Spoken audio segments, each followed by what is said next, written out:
नमस्कार दोस्तों, आप लोगों का बहुत बहुत स्वागत है हमारे इस यूट्यूब चैनल पे। तो जैसा कि आप सभी दोस्तों को पता है कि हम बिहार का एस्टेट का पेपर द्वितीय उच्च माध्यमिक स्तर का उसका दोस्तों हम कंप्लीट सिलेबस पूरा पाठ्यक्रम हम पूरे विस्तार के साथ में आप सभी लोगों को करवा रहे हैं।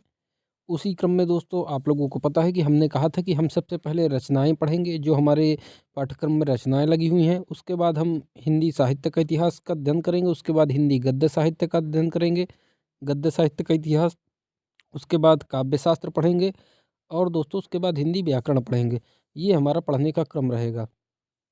तो दोस्तों उसी क्रम में हमने आपको बताया था कि ये हम क्या कहते हैं, जो हमारा 6वें नंबर में बिंदु चयनित कहानियाँ करके लगा हुआ है।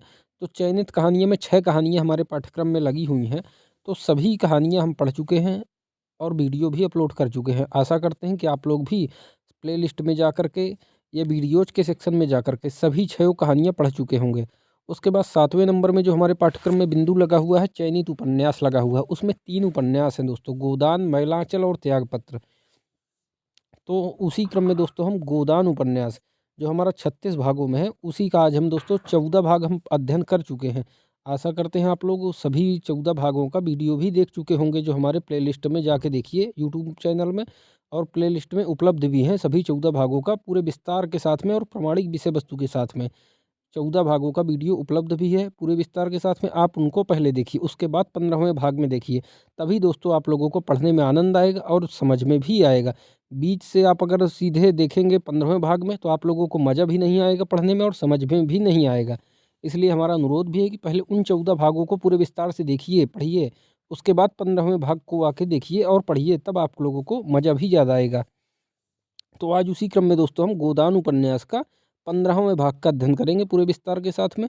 तो बस यही दोस्तों कहना है कि आप लोग अगर हमारे चैनल में नए हैं तो चैनल को सब्सक्राइब करिए और अपने दोस्तों तक ज़्यादा से ज़्यादा चैनल को शेयर करिए, जिससे हमें भी थोड़ा एनर्जी मिले।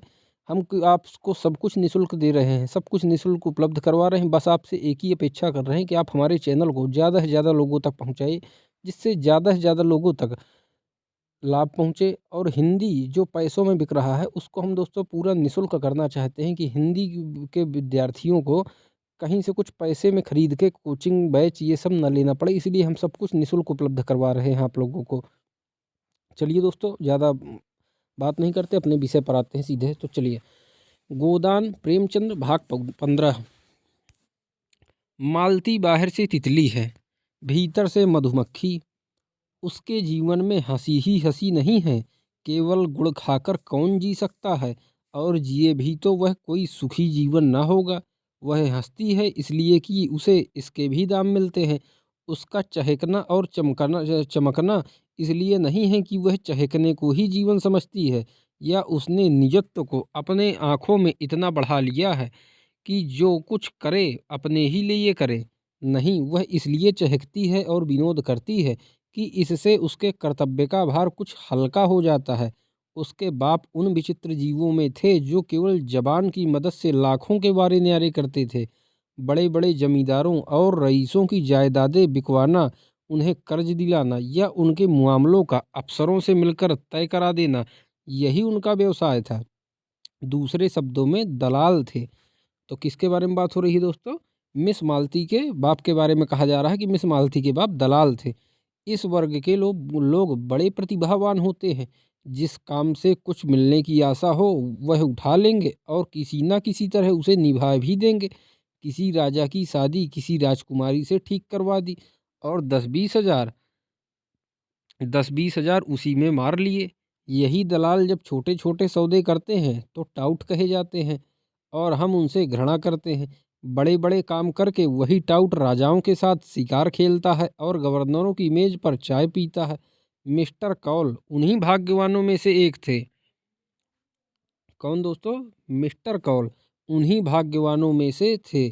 उनके 3 लड़कियां ही लड़कियां थी। उनका विचार था कि तीनों को इंग्लैंड भेजकर शिक्षा के शिखर पर पहुंचा दे। अन्य बहुत से बड़े आदमियों की तरह उनका भी ख्याल था कि इंग्लैंड में शिक्षा पाकर आदमी कुछ और हो जाता है। शायद वहाँ की जलवायु में बुद्धि को तेज कर देने की कोई शक्ति है। मगर उनकी यह कामना 1/3 से ज़्यादा पूरी न हुई। मालती इंग्लैंड में ही थी। किसकी बात हो रही दोस्तों? मिस मालती जो डॉक्टर है, तो मालती इंग्लैंड में ही थी कि उन पर फाजिल गिरा और बेकाम कर गया। अब बड़ी मुश्किल से दो आदमियों के सहारे उठते बैठते थे। जबान तो बिल्कुल बंद ही हो गई, और जब जबान ही बंद हो गई तो आमदनी भी बंद हो गई। जो कुछ था जबान ही की कमाई थी। कुछ बचाकर रखने की उनकी आदत ना थी। अनियमित आय थी और अनियमित खर्च था, इसलिए इधर कई साल से बहुत तंग हाल हो रहे थे। सारा दायित्व तो मालती पर आ पड़ा। मालती के 400-500 रुपए में वह भोग विलास और ठाठ बाट तो क्या निभता। हाँ, इतना था कि दोनों लड़कियों को शिक्षा होती जाती थी और भले मानसों की तरह जिंदगी बसर होती थी। मालती सुबह से पहर रात तक दौड़ती रहती थी। चाहती थी कि पिता सात्विकता के साथ रहे, लेकिन पिताजी को शराब कबाब का ऐसा चस्का पड़ा था कि किसी तरह गला न छोड़ता था। कहीं से कुछ ना मिलता तो एक महाजन से अपने बंगले पर प्रोनोट लिखकर 1000-2000 ले लेते थे। महाजन उनका पुराना मित्र था, जिसने उनकी बदौलत लेन देन में लाखों कमाए थे और मुरव्वत के मारे कुछ बोलता ना था। उनके 25,000 चढ़ चुके थे। किसके दोस्तों? कर्ज हो गया था 25,000 का मालती के पिताजी के ऊपर। उसके 25,000 चढ़ चुके थे और जब चाहता कुर्की करा सकता था, मगर मित्रता की लाज निभाता जाता था। आत्मसेवियों में जो निर्लज्जता आ जाती है वह कोल में भी थी। तका तकाजे हुआ करें, उन्हें परवाह न थी। मालती उनके अपव्यय पर झुंझलाती रहती थी, लेकिन उसकी माता जो साक्षात देवी थी और इस युग में भी पति की सेवा को नारी जीवन का मुख्य हेतु समझती थी, उसे समझाती रहती थी। इसलिए गृह युद्ध न होने पाता था। संध्या हो गई थी, हवा में अभी तक गर्मी थी, आकाश में धुंध छाया हुआ था। मालती और उसकी दोनों बहनें बंगले के सामने घास पर बैठी हुई थी। देखिए दोस्तों, मालती और उसकी दोनों बहनें बंगले के सामने घास पर बैठी हुई थी। पानी ना पाने के कारण वहां की दूब जल गई थी और भीतर की मिट्टी निकल आई थी। मालती ने पूछा, माली क्या बिल्कुल पानी नहीं देता? मंझली बहन सरोज ने कहा। अब देखिए दोस्तों, ये नए पात्रों के नाम हैं, इनको भी पढ़िएगा पूरे ध्यान से, ये भी पूछे जाते हैं। मंझली बहन सरोज ने कहा, पड़ा पड़ा सोया करता है सूअर, जब कहो तो 20 बहाने निकालने लगता है। सरोज बीए में पढ़ती थी। सरोज दोस्तों मंझली बहन थी, सबसे बड़ी मालती थी, उसके बाद मंझली बहन का नाम क्या था? सरोज। और सबसे छोटी अभी एक और है।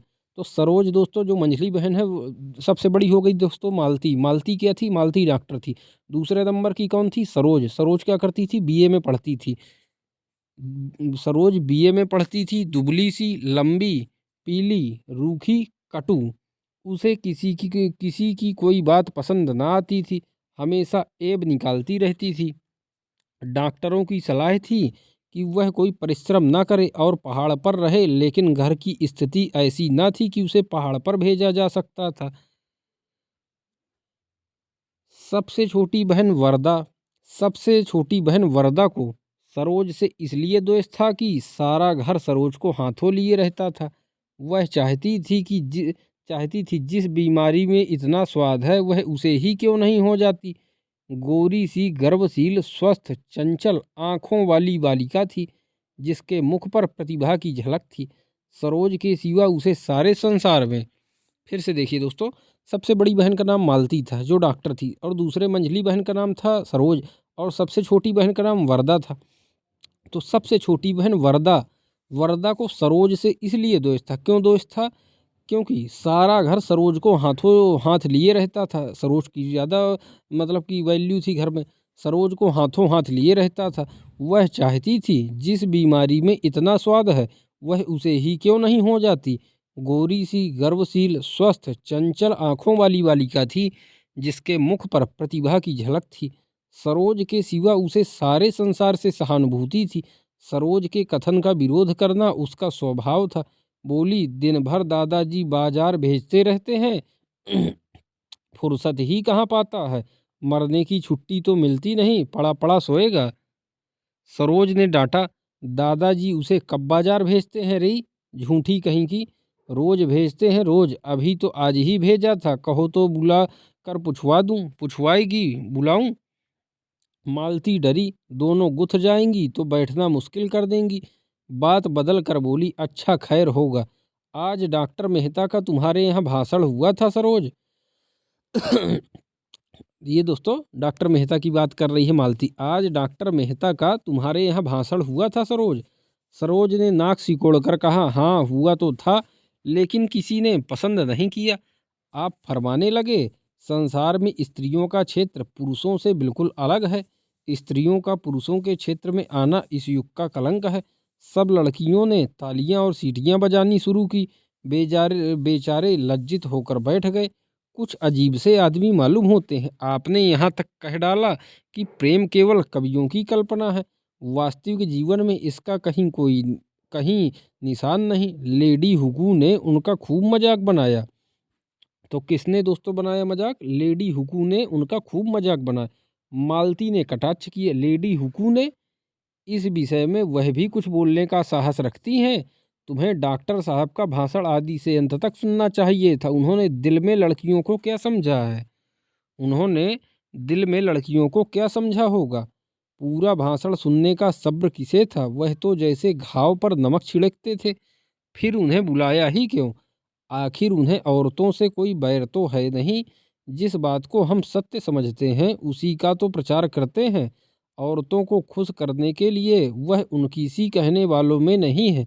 और फिर अभी यह कौन जानता है कि स्त्रियां जिस रास्ते पर चलना चाहती हैं वही सत्य है। बहुत संभव है आगे चलकर वह हमें अपनी धारणा बहुत संभव है आगे चलकर हमें अपनी धारणा बदलनी पड़े। उसने फ्रांस, जर्मनी और इटली की महिलाओं के जीवन आदर्श बतलाए और कहा, शीघ्र ही वीमेंस लीग की ओर से मेहता का भाषण होने वाला है। सरोज को कौतूहल हुआ, मगर आप भी तो कहती हैं कि स्त्रियों और पुरुषों के अधिकार समान होने चाहिए। अब भी कहती हूँ, लेकिन दूसरे पक्ष वाले क्या कहते हैं यह भी तो सुनना चाहिए। संभव है हम ही गलती पर हों। यह लीग इस नगर की नई संस्था है। तो कौन सी लीग है दोस्तों? फिर देखिए ये दोस्तों,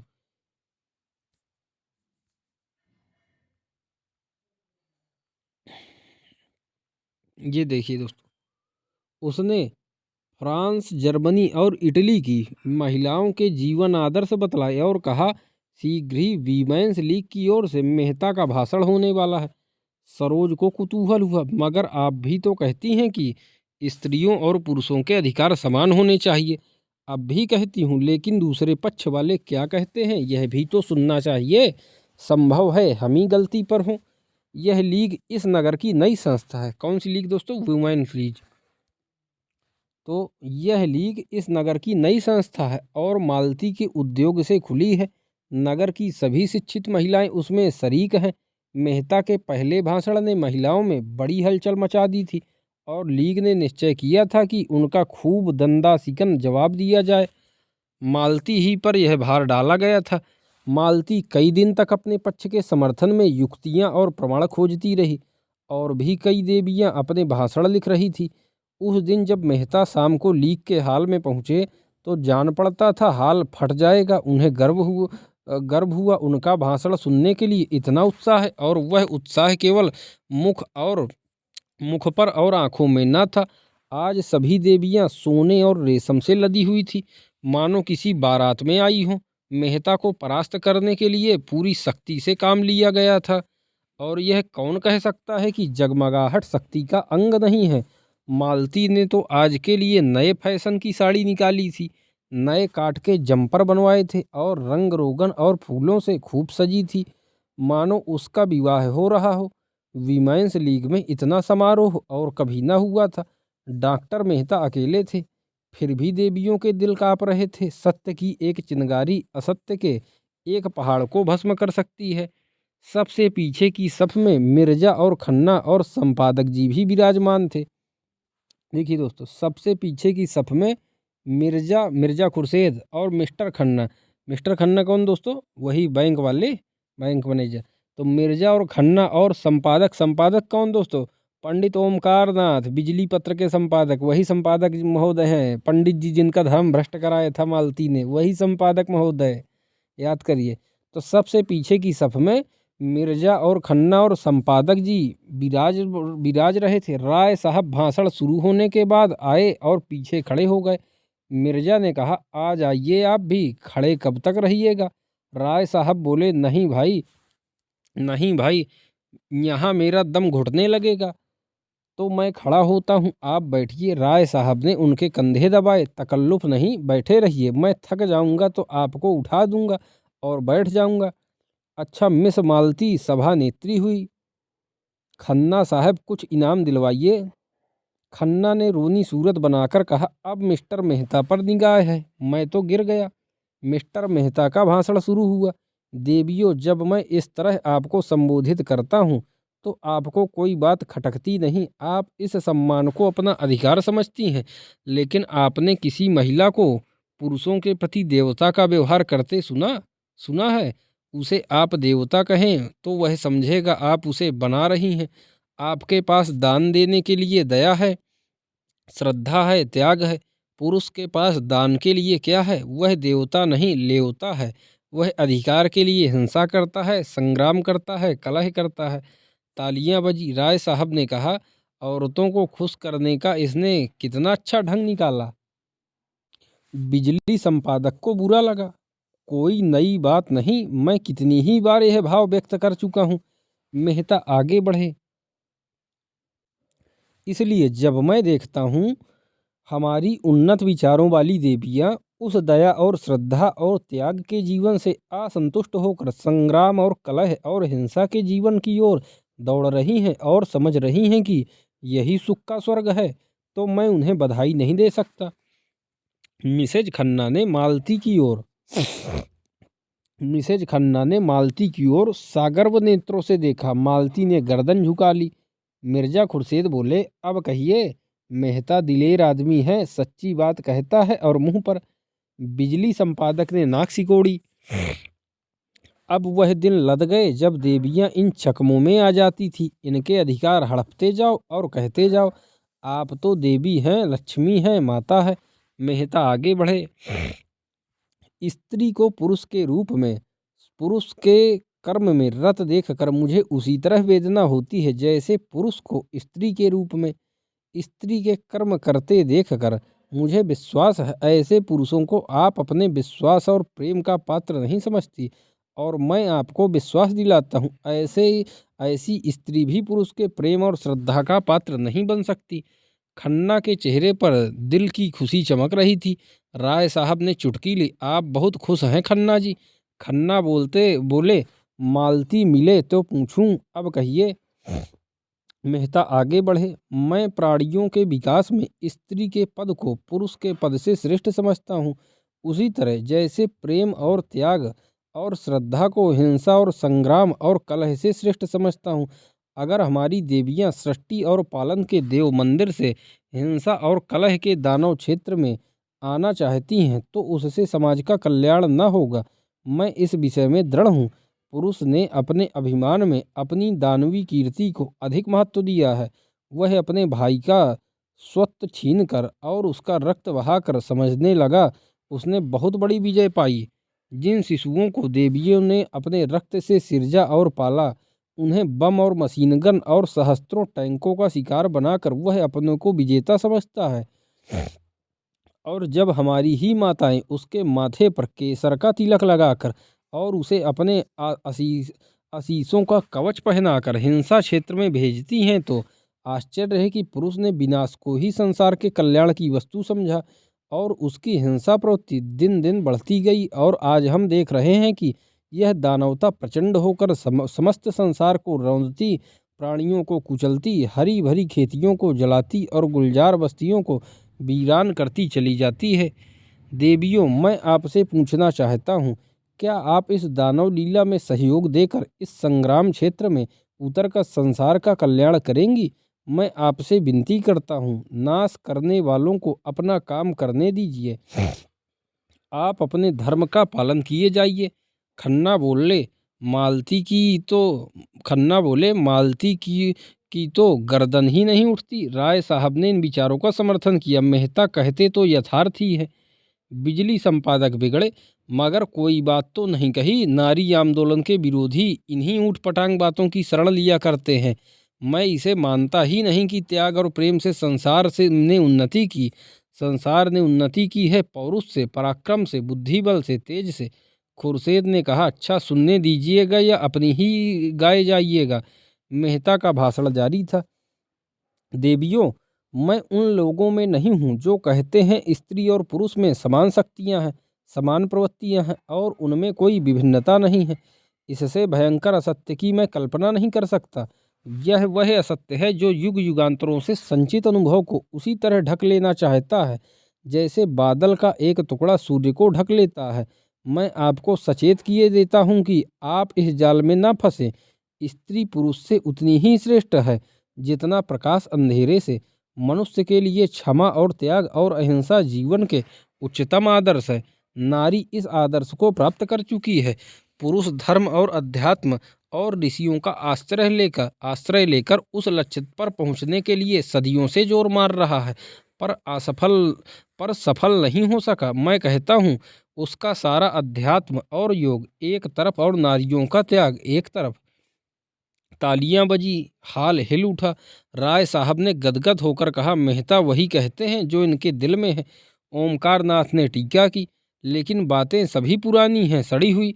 पुरानी बात भी आत्मबल के साथ कही जाती है तो नई हो जाती है।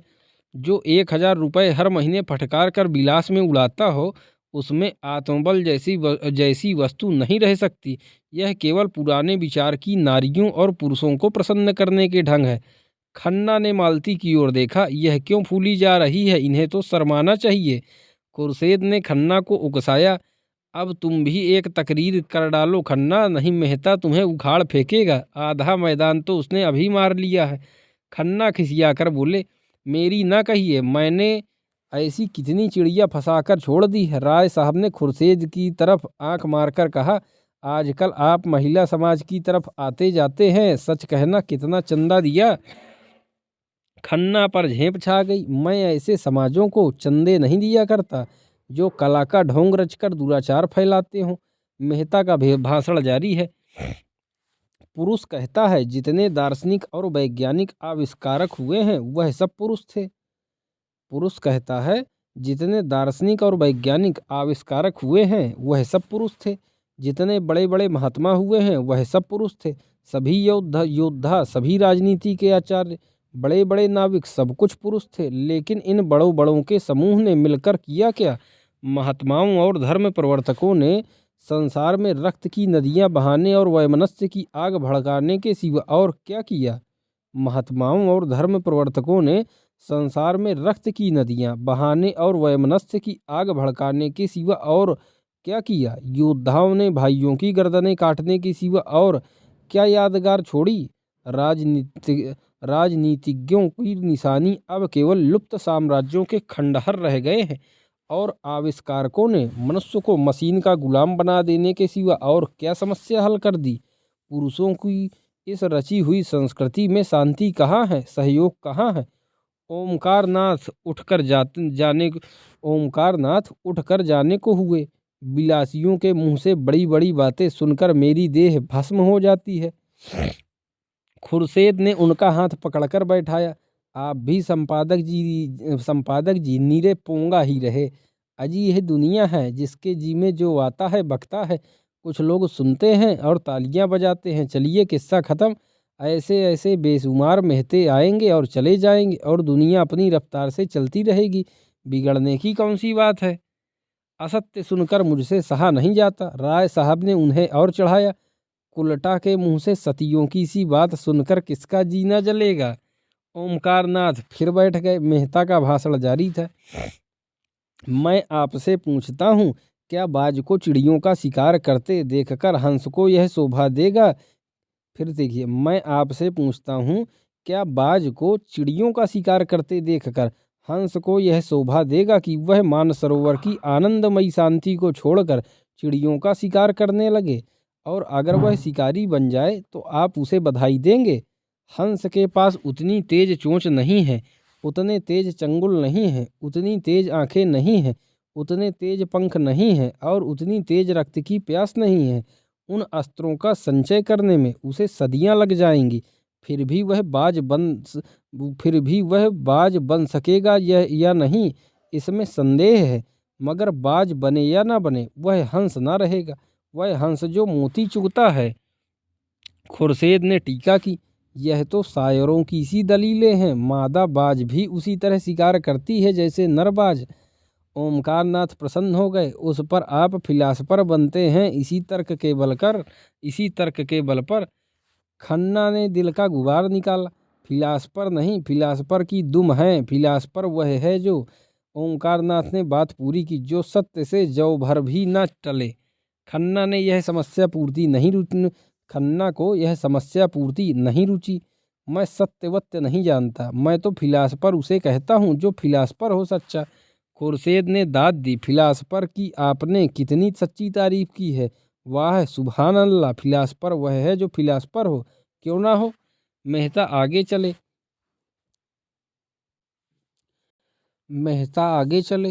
मैं नहीं कहता देवियों को विद्या की जरूरत नहीं है और पुरुषों से अधिक। मैं नहीं हता देवियों को शक्ति की जरूरत नहीं है और पुरुषों से अधिक, लेकिन वह विद्या और वह शक्ति नहीं जिससे पुरुष ने संसार को हिंसा क्षेत्र बना डाला है। अगर वही विद्या और वही शक्ति आप भी ले लेंगी तो संसार मरुस्थल हो जाएगा। आपकी विद्या और आपका अधिकार हिंसा और विध्वंस में नहीं, सृष्टि और पालन में है। क्या आप समझती हैं वोटों से मानव जाति का उद्धार होगा या दफ्तरों में और अदालतों में जबान और कलम चलाने से? इन नकली अप्राकृतिक विनाशकारी अधिकारों के लिए आप वह अधिकार छोड़ देना चाहती हैं जो आपको प्रकृति ने दिए हैं। सरोज अब तक बड़ी बहन के अदब से जब्त किए बैठी थी, अब न रहा गया, फुफकार उठी, हमें वोट नहीं चाहिए पुरुषों के बराबर। और कई युवतियों ने हाक लगाई, वोट वोट। ओमकार नाथ ने खड़े होकर ऊंचे स्वर से कहा, नारी जाति के विरोधियों की पगड़ी नीचे हो। मालती ने मेज पर हाथ पटक कर कहा, शांत रहो। जो लोग पक्ष या विपक्ष में कुछ कहना चाहेंगे उन्हें पूरा अवसर दिया जाएगा। मेहता बोले, वोट नए युग का मायाजाल है, मरीचिका है, कलंक है, धोखा है। उसके चक्कर में पड़कर आप न इधर की होंगी न उधर की। कौन कहता है कि आपका क्षेत्र संकुचित है और उसमें आपको अभिव्यक्ति का अवकाश नहीं मिलता। हम सभी पहले मनुष्य हैं, पीछे और कुछ। हमारा जीवन हमारा घर है, वही हमारी सृष्टि होती है, वहीं हमारा पालन होता है और वहीं जीवन के सारे व्यापार होते हैं। अगर वह क्षेत्र परिमित है तो अपरिमित कौन सा क्षेत्र है? क्या वह संघर्ष जहाँ संगठित अपहरण है, जिस कारखाने में मनुष्य और उसका भाग्य बनता है, उसे छोड़कर आप उन कारखानों में जाना चाहती हैं जहाँ मनुष्य पीसा जाता है, जहाँ उसका रक्त निकाला जाता है? मिर्जा ने टोका, पुरुषों के जुल्म ने ही उनमें बगावत की है, स्पिरिट पैदा की है। मेहता बोले, बेशक पुरुषों ने अन्याय किया है, लेकिन उसका यह जवाब नहीं है। अन्याय को मिटाइए, लेकिन अपने को मिटाकर नहीं। मालती बोली, नारियां इसलिए अधिकार चाहती हैं कि उनका सदुपयोग करें और पुरुषों को उनका दुरुपयोग करने से रोकें। मेहता ने उत्तर दिया, संसार में सबसे बड़े अधिकार सेवा और त्याग से मिलते हैं और वह आपको मिले हुए हैं। उन अधिकारों के सामने वोट कोई चीज़ नहीं। मुझे खेद है, हमारी बहनें पश्चिम का आदर्श ले रही हैं, जहाँ नारी ने अपना पद खो दिया है और स्वामिनी से गिरकर विलास की वस्तु बन गई है। पश्चिम की स्त्री स्वच्छंद होना चाहती है, इसलिए कि वह अधिक से अधिक विलास कर सके। हमारी माताओं का आदर्श कभी विलास नहीं रहा, उन्होंने केवल सेवा के अधिकार से सदैव गृहस्थी का संचालन किया है। पश्चिम में जो चीज़ें अच्छी हैं वह उनसे लीजिए। संस्कृति में सदैव आदान प्रदान होता आया है, लेकिन अंधी नकल तो मानसिक दुर्बलता का ही लक्षण है। पश्चिम की स्त्री आज गृह स्वामिनी नहीं रहना चाहती, भोगों की विदग्ध लालसा ने उसे उच्छृंखल बना दिया। वह अपने लज्जा और गरिमा को, जो उसकी सबसे बड़ी विभूति थी, चंचलता और आमोद प्रमोद पर होम कर रही है। जब मैं वहाँ की शिक्षित बालिकाओं को अपने रूप का या भरी हुई गोल बाहों या अपने नग्नता का प्रदर्शन करते देखता हूँ तो मुझे उन पर दया आती है। उनकी लालसाओं ने उन्हें इतना पराभूत कर दिया है कि वे अपने लज्जा की भी रक्षा नहीं कर सकती। नारी की इससे अधिक और क्या अधोगति हो सकती है। राय साहब ने तालियां बजाई। हाल तालियों से गूंज उठा जैसे पटाखों की लड़ियां छूट रही हों। मिर्जा साहब ने संपादक जी से कहा, इसका जवाब तो आपके पास भी ना होगा। संपादक जी ने विरक्त मन से कहा, सारे व्याख्यान में उन्होंने यही एक बात सत्य कही है। तब तो आप भी मेहता के मुरीद हुए। जी नहीं, अपने लोग किसी के मुरीद नहीं होते। मैं इसका जवाब ढूंढ निकालूंगा, बिजली में देखिएगा।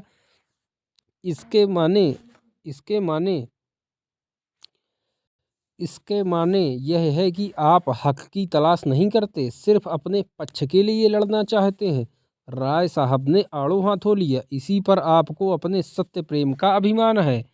संपादक जी अविचल रहे। वकील का काम अपने मुवक्किल का हित देखना है, सत्य या असत्य का निराकरण नहीं। तो यूँ कहिए कि आप औरतों के वकील हैं। मैं उन सभी लोगों का वकील हूँ जो निर्बल हैं, निस्सहाय हैं, पीड़ित हैं। बड़े बेहया हो यार, मेहता जी कह रहे थे, और यह पुरुषों का षड्यंत्र है। देवियों को ऊंचे शिखरों से खींचकर अपने बराबर बनाने के लिए उन पुरुषों का जो कायर हैं, जिनमें वैवाहिक जीवन का दायित्व संभालने की क्षमता नहीं है, जो स्वच्छंद काम क्रीड़ा की तरंगों में साड़ों की भांति दूसरों की हरी भरी खेती में मुंह डालकर अपने कुत्सित लालसाओं को तृप्त करना चाहते हैं। पश्चिम में इनका षड्यंत्र सफल हो गया और देवियां तितलियां बन गई। मुझे यह कहते हुए शर्म आती है कि इस त्याग और तपस्या की भूमि भारत में भी कुछ वही हवा चलने लगी है। विशेषकर हमारी शिक्षित बहनों पर वह जादू बड़ी तेजी से चढ़ रहा है। वह गृहिणी का आदर्श त्याग कर तितलियों का रंग पकड़ रही हैं। सरोज उत्तेजित होकर बोली, हम पुरुषों से सलाह नहीं मांगती। अगर वह अपने बारे में स्वतंत्र हैं तो स्त्रियां भी अपने विषय में स्वतंत्र हैं। युवतियां अब विवाह को पेशा नहीं बनाना चाहती, वह केवल प्रेम के आधार पर विवाह करेंगी। जोर से तालियां बजी, विशेषकर अगली पंक्ति में जहां महिलाएं थीं। मेहता ने जवाब दिया, जिसे तुम प्रेम कहती हो वह धोखा है। उदीप्त लालसा का रूप उसी तरह है जैसे संन्यास केवल भीख मांगने का संस्कृत रूप है। वह प्रेम अगर वैवाहिक जीवन में कम है तो मुक्त विलास में बिल्कुल नहीं है। सच्चा आनंद, सच्ची शांति केवल सेवा व्रत में है। वही अधिकार का स्रोत है, वही शक्ति का उद्गम है। सेवा ही वह सीमेंट है जो दंपत्ति को जीवन पर्यंत स्नेह और साहचर्य में जोड़े रख सकता है, जिस पर बड़े बड़े आघातों का भी कोई असर नहीं होता। जहाँ सेवा का अभाव है वहीं विवाह विच्छेद है, परित्याग है, अविश्वास है, और आपके ऊपर पुरुष जीवन की नौका का कर्णधार होने के कारण जिम्मेदारी ज्यादा है। आप चाहे तो नौका को आंधी और तूफानों में पार लगा सकती हैं, और आप में असावधानी की तो नौका डूब जाएगी और उसके साथ आप भी डूब जाएंगी। भाषण समाप्त हो गया। विषय विवादग्रस्त था और कई महिलाओं ने जवाब देने की अनुमति मांगी, मगर देर बहुत हो गई थी, इसलिए मालती ने मेहता को धन्यवाद देकर सभा भंग कर दी। हाँ, यह सूचना दे दी गई कि अगले रविवार को इसी विषय पर कई देवियां अपने विचार प्रकट करेंगी। राय साहब ने मेहता को बधाई दी। आपने मेरे मन की बातें कही मिस्टर मेहता, मैं आपके एक एक शब्द से सहमत हूँ। मालती हंसी। आप क्यों ना बधाई देंगे, चोर चोर मौसेरे भाई जो होते हैं। मगर यहाँ सारा उपदेश गरीब नारियों ही के सिर क्यों थोपा जाता है, उन्हीं के सिर क्यों आदर्श और मर्यादा और त्याग सब कुछ पालन करने का भार पटका जाता है। मेहता बोले, इसलिए कि वह बात समझती हैं। खन्ना ने मालती की ओर अपनी बड़ी बड़ी आंखों से देखकर मानो उसके मन की बात समझने की चेष्टा करते हुए कहा, डॉक्टर साहब के यह विचार मुझे तो कोई 100 साल पिछड़े हुए मालूम होते हैं। मालती ने कटु होकर पूछा, कौन से विचार? यही सेवा और कर्तव्य आदि। तो आपको ये विचार 100 साल पिछड़े हुए मालूम होते हैं तो कृपा करके अपने ताजे विचार बतलाइए। दंपति दंपति कैसे सुखी रह सकते हैं, इसका कोई ताजा नुस्खा आपके पास है? खन्ना खिसिया गए। बात कही मालती को खुश करने के लिए और वह तिनक उठी। बोले, यह नुस्खा तो मेहता साहब को मालूम होगा। डॉक्टर साहब ने तो बतला दिए, और आपके ख्याल में वह 100 साल पुराना है, तो नया नुस्खा आपको बतलाना चाहिए। आपको ज्ञात नहीं कि दुनिया में ऐसी बहुत सी बातें हैं जो कभी पुरानी हो ही नहीं सकती। समाज में इस तरह की समस्याएं हमेशा उठती रहती हैं और हमेशा उठती रहेंगी। मिसेज खन्ना बरामदे में चली गई थी। मेहता ने उनके पास जाकर प्रणाम करते हुए पूछा, मेरे भाषण के विषय में आपकी क्या राय है? मिसेज खन्ना ने आंखें झुकाकर कहा, अच्छा था, बहुत अच्छा, मगर अभी आप अविवाहित हैं। तभी नारियां देवियां हैं, श्रेष्ठ हैं, कर्णधार हैं। विवाह कर लीजिए तो आज तो पूछूंगी, अब नारियां क्या हैं? और विवाह आपको करना पड़ेगा, क्योंकि आप विवाह से मुंह चुराने वाले मर्दों को कायर कह चुके हैं। मेहता हंसे, उसी के लिए तो जमीन तैयार कर रहा हूँ। मिस मालती से जोड़ा भी अच्छा है। शर्त यही है कि वह कुछ दिन आपके चरणों में बैठकर आपसे नारी धर्म सीखे। वही स्वार्थी पुरुषों की बात, आपने पुरुष कर्तव्य सीख लिया है। यही सोच रहा हूँ किससे सीखूं। मिस्टर खन्ना आपको बहुत अच्छी तरह सिखा सकते हैं। मेहता ने कहा मारा, नहीं, मैं पुरुष कर्तव्य भी आप ही से सीखूंगा। अच्छी बात है, मुझी से सीखिए। पहली बात यही है कि भूल जाइए कि नारी श्रेष्ठ है और सारी जिम्मेदारी उसी पर है। श्रेष्ठ पुरुष है और उसी पर गृहस्थी का सारा भार है। नारी में सेवा और संयम और कर्तव्य सब कुछ वही पैदा कर सकता है। अगर उसमें इन बातों का अभाव है तो नारी में भी अभाव रहेगा। नारियों में आज तो यह विद्रोह है, इसका कारण पुरुष का इन गुणों से शून्य हो जाना है। मिर्जा साहब ने आकर मेहता को गोद में उठा लिया और बोले, मुबारक। मेहता ने प्रश्न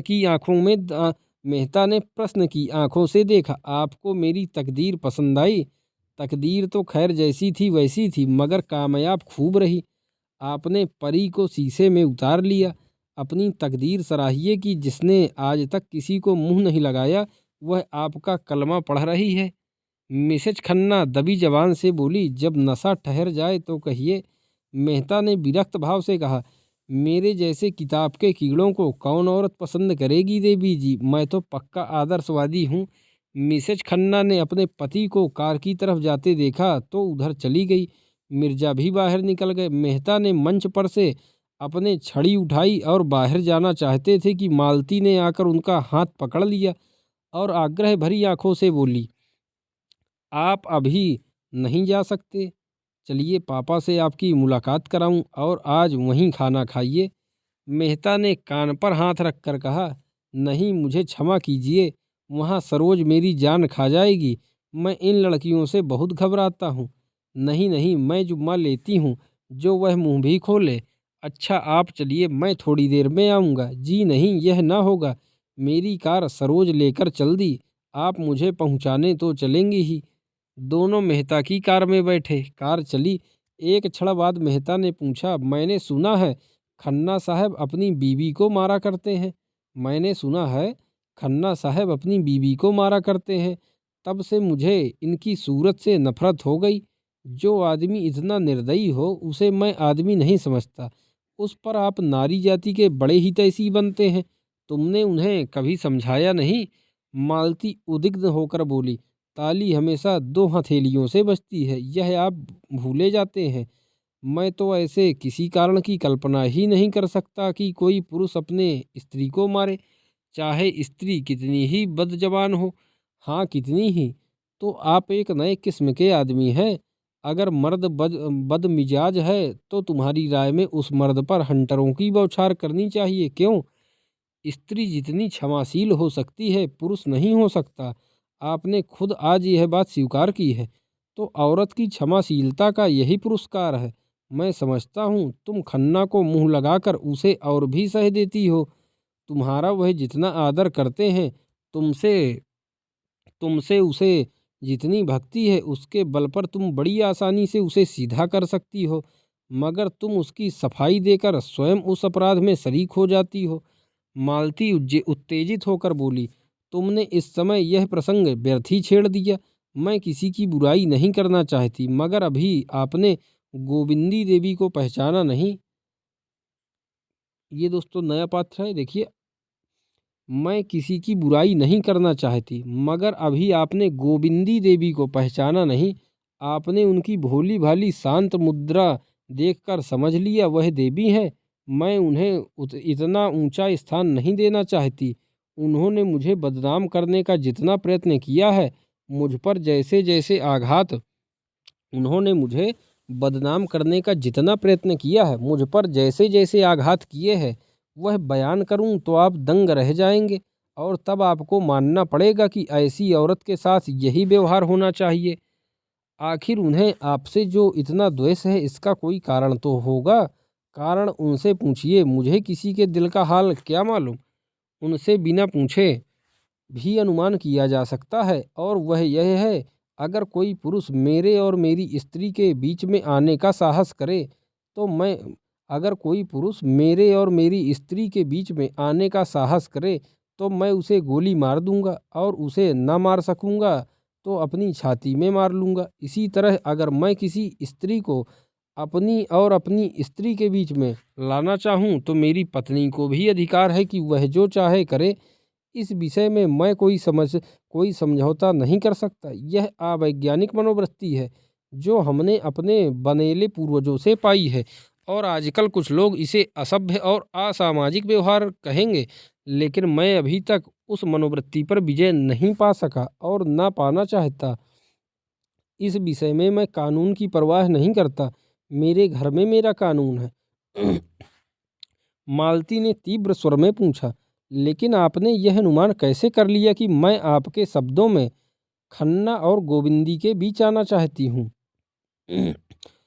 आप ऐसा अनुमान करके मेरा अपमान कर रहे हैं। मैं खन्ना को अपने जूतियों की नोक के बराबर भी नहीं समझती। ये दोस्तों मिस मालती कह रही हैं। क्या कह रही हैं? लेकिन आपने यह अनुमान कैसे कर लिया कि मैं आपके शब्दों में खन्ना और गोविंदी के बीच आना चाहती हूँ? अगर ऐसा अनुमान करके मेरा अपमान कर आप ऐसा अनुमान करके मेरा अपमान कर रहे हैं। मैं खन्ना को अपने जूतियों की नोक के बराबर भी नहीं समझती। मेहता ने अविश्वास भरे स्वर में कहा, यह आप दिल से नहीं कह रही हैं मिस मालती। क्या आप सारी दुनिया को बेवकूफ़ समझती हैं? जो बात सभी समझ रहे हैं, अगर वही बात मिसेज खन्ना भी समझ रहे हैं तो मैं उन्हें दोष नहीं दे सकता। मालती ने तिनक कर कहा, दुनिया को दूसरों को बदनाम करने में मज़ा आता है। यह उसका स्वभाव है। मैं उसका स्वभाव कैसे बदल दूं? लेकिन यह व्यर्थ का कलंक है। हाँ, मैं इतनी बेमुरव्वत नहीं हूं कि खन्ना को अपने पास आते देखकर दुत्कार देती। मेरा काम ही ऐसा है कि मुझे सभी का स्वागत और सत्कार करना पड़ता है। अगर कोई इसका कुछ और अर्थ निकालता है तो वह मालती का गला भर्रा गया और उसने मुंह फेरकर रुमाल से आंसू पोंछे। फिर 1 मिनट बाद बोली, औरों के साथ तुम भी मुझे मुझे इसका दुख है। मुझे तुमसे ऐसी आशा न थी। फिर कदाचित उसे अपनी दुर्बलता पर खेद हुआ। वह प्रचंड होकर बोली, आपको मुझ पर आक्षेप करने का कोई अधिकार नहीं है। अगर आप भी उन्हीं मर्दों में हैं जो किसी स्त्री पुरुष को साथ देखकर उंगली उठाए बिना नहीं रह सकते तो शौक से उठाइए। मुझे रत्ती भर परवाह नहीं।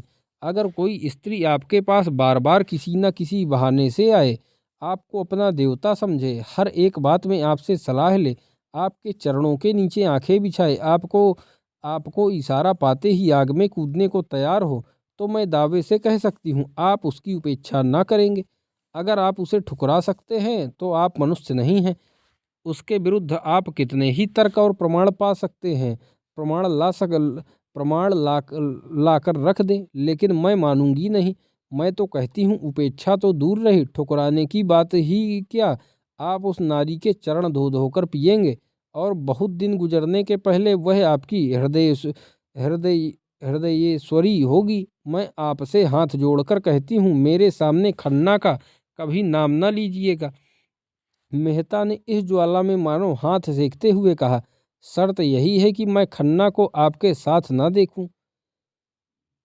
क्या कहा दोस्तों मिस्टर मेहता ने इस ज्वाला में मानो हाथ सेकते हुए कहा, शर्त यही है कि मैं खन्ना को आपके साथ ना देखूं, तब मैं खन्ना की बात नहीं करूंगा।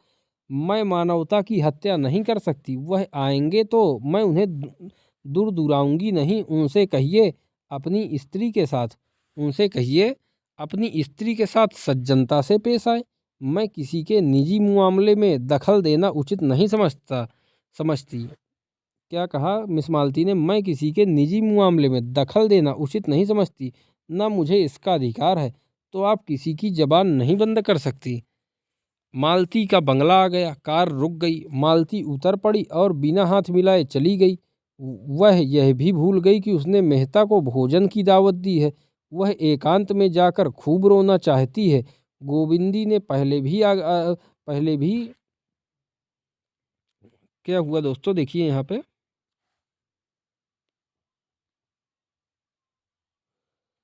मालती का बंगला आ गया, कार रुक गई। मालती उतर पड़ी और बिना हाथ मिलाए चली गई। वह यह भी भूल गई कि उसने मेहता को भोजन की दावत दी है। वह एकांत में जाकर खूब रोना चाहती है। गोविंदी ने पहले भी आघात किए हैं, पर आज उसने जो आघात किया है वह बहुत गहरा, बड़ा चौड़ा और बड़ा मर्मभेदी है। तो ये दोस्तों गोदान उपन्यास का हमने 15वां भाग पढ़ा। अगले वीडियो में दोस्तों हम 16वां भाग पढ़ेंगे गोदान उपन्यास का। तब तक तो दोस्तों आप लोग देखते रहिए हमारे इस चैनल पे जो हमने वीडियो अपलोड किए हैं पाठ्यक्रम से संबंधित। आप लोग वीडियो देखिए और पूरे वीडियो देखकर दोस्तों प्लेलिस्ट में बने हुए हैं उनको पूरे मन से पढ़िए। ये क्योंकि प्रमाणिक विषय वस्तु है। जितना आप लोग जितनी बार वीडियो देखेंगे उतना ही आपका विषय उतना ही मजबूत होगा। और चैनल को दोस्तों ज़्यादा से ज़्यादा शेयर करिए अपने दोस्तों के पास और सब्सक्राइब करिए। फिर मिलते हैं दोस्तों किसी अगले वीडियो में, तब तक के लिए धन्यवाद दोस्तों।